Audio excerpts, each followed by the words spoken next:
Hello friends, कसे आहात सगळेजण? आशा करते की मस्त मजेत आणि आनंदी असाल. तर पुन्हा एकदा खूप खूप स्वागत आहे तुमचा माझ्या नवीन व्हिडिओमध्ये. आणि तुम्ही बघत आहात मी आहे हॉस्पिटलला. तुम्हाला लास्ट व्हिडिओमध्ये मी शेअर केलं होतं की आमचे बाबा हॉस्पिटलमध्ये ॲडमिट आहेत आणि आज आहे त्यांचा डिस्चार्ज. तर त्यांना घेण्यासाठी आणि सगळ्या हॉस्पिटलचे जे पेपरवर्क आहे तो पूर्ण करण्यासाठी आज मी हॉस्पिटलला आलेली आहे. तर तुम्ही बघू शकता आमचे बाबा आहेत व्हीलचेअरवर आणि मी आहे लाईनीमध्ये उभी. तर डिस्चार्ज नंतर जी औषधं दिली जातात ती औषधं घेण्यासाठी मी आहे मेडिकलच्या लाईनीमध्ये उभी. तुम्ही बघू शकता खूप मोठी लाईन होती आणि या लाईनीमध्ये उभे राहायला 1 ते 1.5 तास गेला आणि कंटाळाही आला, पायही दुखायला लागले. आणि इकडे तुम्ही बघू शकताय आमची चाललेली आहे पूर्ण अशी पॅकिंग, औषधं आणि बाकी सगळे जे काही वस्तू, कपडे, ब्लँकेट्स जे काही हॉस्पिटलमध्ये होते त्याची सगळी भराभर चाललेली आहे. आणि हा एक शेवटचा हॉस्पिटलमध्ये ज्या वॉर्डमध्ये बाबा होते त्या वॉर्डचा तुम्हाला एकदा नजारा दाखवते. जनरल वॉर्ड आहे आणि सर्जिकल वॉर्ड आहे आणि इथे आमचे बाबा होते.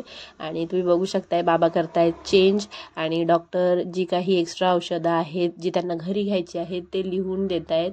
आणि सर्व काही पॅकिंग आमची झालेली आहे. आई अजूनही पॅकिंग करतायत आणि पलीकडे तुम्ही बघू शकताय बाबा चेंज करतायत आणि आता हॉस्पिटलचे कपडे काढून ते घरचे कपडे घालत आहेत. आणि हा बाबांना जो पट्टा लावायला दिला होता तो. आणि बाबा बोलत होते की हॉस्पिटलमध्ये तब्येत खूप बारीक झालेली आहे.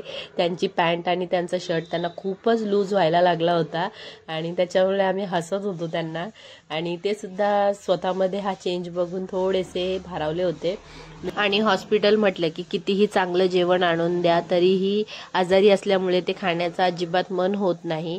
आणि तुम्ही बघू शकता की आता बाबांना डिस्चार्ज दिल्या असल्या कारणाने त्यांना जो हातावर इंजेक्शन लावला होता सलाईनी आणि औषधं त्यांच्या शरीरात जाण्यासाठी, तर ते इंजेक्शन आता काढायला लावलेलं आहे. आणि ते इंजेक्शन काढताना जो बाबांना पेन होत होता कारण ती चिकटपट्टी बाबांच्या केसांवर, हाताच्या केसांवर लावलेली होती आणि त्याच्यामुळे ते हातावरचे केस उपटले जात होते आणि त्यामुळे बाबांना खूप पेन होत होता.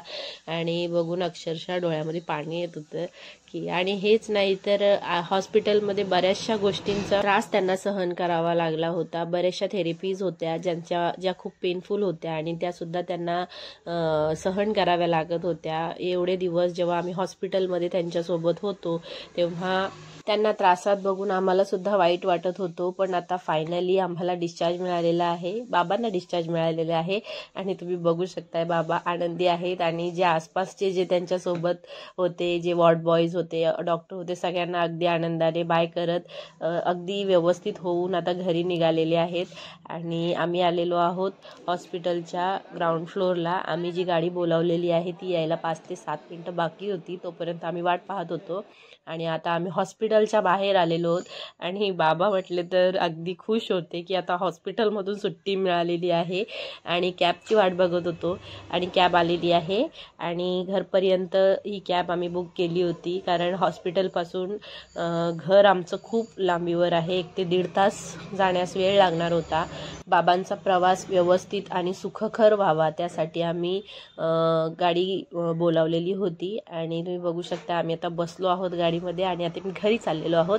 खूप दिवसानंतर माझे सासरे घरी चालले होते म्हणून घरी सुद्धा त्यांच्या स्वागताची जय्यत अशी तयारी केलेली होती. तुम्ही बघू शकता पायऱ्यांवर फुले टाकून ठेवली होती, मस्त दारात रांगोळी काढली होती आणि वेलकम बाबा म्हणून लादीवर फुलांनी लिहिलेलं होतं. आणि मुलं अगदी हातामध्ये फुलं घेऊन त्यांच्या स्वागतासाठी तयार होते. आणि बाबा देखील आपली सगळी मुलं व्यवस्थित आहेत आणि त्यांना आता बघायला मिळेल या आनंदात घरामध्ये आले, अगदी चेहऱ्यावर स्माईल घेऊन. आणि त्यांचा स्वागत देखील मुलांनी तितक्याच शानदार पद्धतीने केला.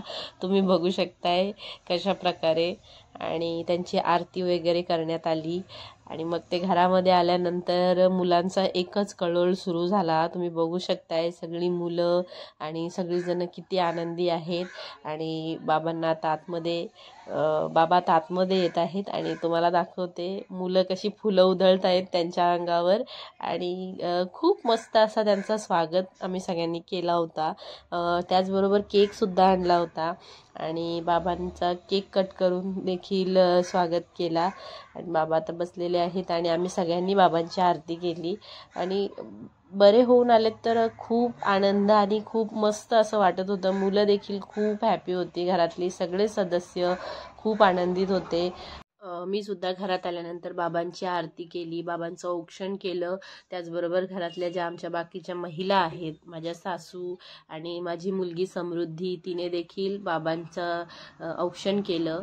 आणि त्याचबरोबर सगळी आमची जी लहान मुलं आहेत सगळे बाबांच्या पाया वगैरे पडलेत आणि त्यांचा आशीर्वाद घेतला.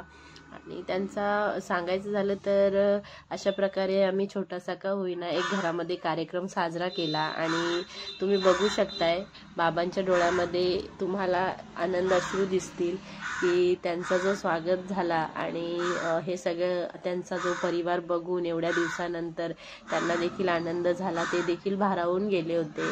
आणि तुम्ही बघू शकताय सगळ्यांनी आरती केली आणि आता बाबांचा वेलकम होम म्हणून जो केक कट केला तो सुद्धा मी तुम्हाला दाखवतेय. आणि सांगायचं झालं तर माझी जी फॅमिली आहे ती फॅमिली खूप मस्त आहे. सुख असो दुःख असो आम्ही सगळे एकत्र असतो. कोणत्याही प्रकारचं टेन्शन असो आम्ही सगळे एकत्र असतो, एकमेकांना साथ देत असतो. आणि आमचा हा परिवार असाच आहे. आमच्या घरातली जेवढीही लहान मुलं आहेत ती सुद्धा एकत्र असतात नेहमी. आणि घर अगदी आमचं हसतं खेळतं असतं. आणि एखाद व्यक्ती जरी आमच्या घरामधून दूर झालेला असेल किंवा घराच्या बाहेर गेलेला असेल तर करमेन असं होऊन जातं. आणि तुम्ही बघू शकताय आता बाबांचे जे 2 आम्ही केक आणले होते ते आता घेतलेले आहेत आणि आता करणार आहोत केक कट. जी छोटी छोटी आमच्या बाबांची जी नातवंड आहेत, आमची जी छोटी छोटी मुलं आहेत ती सुद्धा सगळी एकत्र आसपास आहेत बाबांच्या. आणि त्यांना एकट्याला काय ते केक कट होणार आहे का? तुम्ही बघू शकताय त्यांनी सगळ्यांना आवाज दिला, सगळ्या लहान मुलांना. त्यांना सगळी अगदी जवळ हवी होती.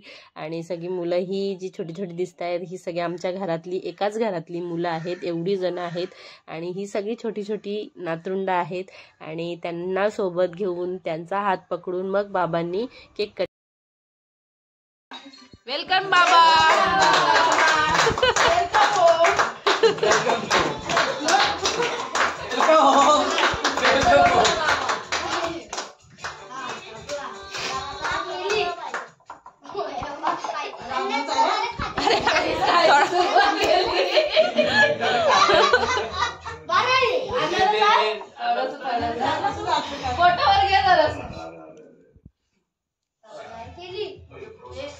सावकाश.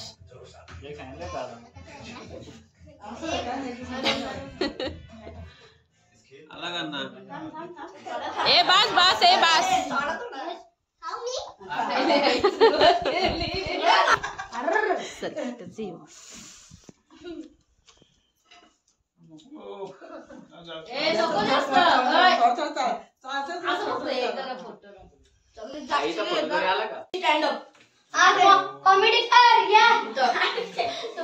तर अशा प्रकारे मस्त असं सेलिब्रेशन करण्यात आलं. आणि तुम्ही बघताय ही सगळी आई आणि अण्णांची नातवंड आहेत जी सगळी एकत्र उभी आहेत आणि सगळ्यांसोबत त्यांनी फोटो काढला. तर आजचा व्हिडिओ तुम्हाला कसा वाटला मला कॉमेंट करून नक्की सांगा. आवडल्यास लाईक शेअर सबस्क्राईब करा. भेटूयात पुढच्या व्हिडिओमध्ये.